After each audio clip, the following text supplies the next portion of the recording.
പള്ളിപ്പുറം തവണക്കടവിൽ കായലിലെ ഡ്രഡ്ജിങ്ങിനെതിരെ തീരസംരക്ഷണ സമിതിയുടെ നേതൃത്വത്തിൽ പ്രകടനവും പ്രതിഷേധ യോഗവും സംഘടിപ്പിച്ചു. 500 മീറ്റർ ചുറ്റളവിൽ മൂന്നാമത്തെ ഡ്രഡ്ജറും വന്നതോടെയാണ് നാട്ടുകാർ ശക്തമായ പ്രതിഷേധവുമായി രംഗത്ത് വന്നത്. മണലും ചെളിയും ക്രമാതീതമായി വലിച്ചെടുക്കുന്നത് കക്ക വരുന്ന നൂറുകണക്കിന് തൊഴിലാളികളെ പ്രതിസന്ധിയിലാക്കിയിരിക്കുകയാണ്. വരും വർഷങ്ങളിൽ കക്കയുടെ പ്രജനനം തന്നെ ഇല്ലാതാകുന്നത് ഈ മേഖലയിൽ ദൂരവ്യാപക വിഷമതകൾ സൃഷ്ടിക്കുമെന്ന് നാട്ടുകാർ പറഞ്ഞു. ഇതിനോടകം രൂപപ്പെട്ടിരിക്കുന്ന പാതാള സമാനമായ കുഴികളിൽ നീട്ടുവല താഴ്ന്നു പോകുന്നതല്ലാതെ മീൻ കിട്ടുന്ന സ്ഥിതി ഉണ്ടാവില്ലെന്നതാണ് മുതിർന്ന മത്സ്യത്തൊഴിലാളികളുടെ ആശങ്ക.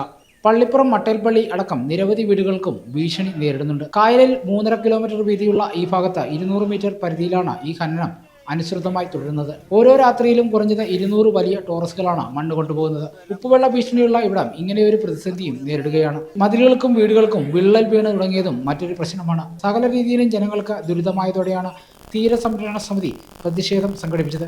കഴിഞ്ഞ ദിവസം നടന്ന പ്രതിഷേധ പ്രകടനം പള്ളിപ്പുറം പള്ളി വികാരി ഫാദർ പീറ്റർ കണ്ണാമ്പുഴ ഉദ്ഘാടനം ചെയ്തു. അപ്പോൾ അതിന് ഈ ദിവസങ്ങളിൽ തന്നെ അതിൻ്റെ കോൺട്രാക്ടറായിട്ട് കോൺടാക്ട് ചെയ്യുന്നുണ്ടായിരുന്നു.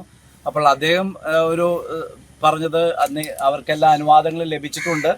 ഇനി അദ്ദേഹം ശ്രദ്ധിക്കുന്നതാണ്. എന്തെങ്കിലും കാര്യങ്ങളുണ്ടെങ്കിൽ അദ്ദേഹമായിട്ട് സംസാരിച്ച് എത്ര ദൂരത്തേക്ക് ഇടാൻ പറ്റും എന്നുള്ള കാര്യങ്ങളൊക്കെ സംസാരിക്കാമെന്ന് പറയുകയുണ്ടായി. അപ്പോൾ അദ്ദേഹം ഇപ്പോൾ സംസാരത്തിൻ്റെ ഒരു പാതയിലേക്ക് വന്നിട്ടുണ്ട് എന്നുള്ളതും സന്തോഷകരമാണ്. അപ്പോൾ പക്ഷേ നമുക്ക് ഇത് എന്തുമാത്രം ആഘാതമുണ്ടാകും എന്നുള്ളത്, ഇപ്പോൾ ഇവിടെയുള്ള പോസ്റ്റ് കാരണമുണ്ടായി കക്കയും മീനും കായലിൻ്റെ ആവാസ വ്യവസ്ഥയും തകർക്കുന്ന ഡ്രഡ്ജിങ് ഉടനടി അവസാനിപ്പിക്കുക എന്നുള്ളതാണ്. അത് മാത്രമാണ് സംഭവിക്കാൻ പോകുക എന്നുള്ളതും ഗൗരവമായിട്ടുള്ളതാണ്. യോഗം സമരസമിതി ചെയർമാൻ PD സബീഷ് ഉദ്ഘാടനം ചെയ്തു. Block panchayat member advocate Jayasree Biju, Benny John, Jose Kutty Kariyil, TV Sahajan, Abhijith തുടങ്ങിയവർ സംസാരിച്ചു.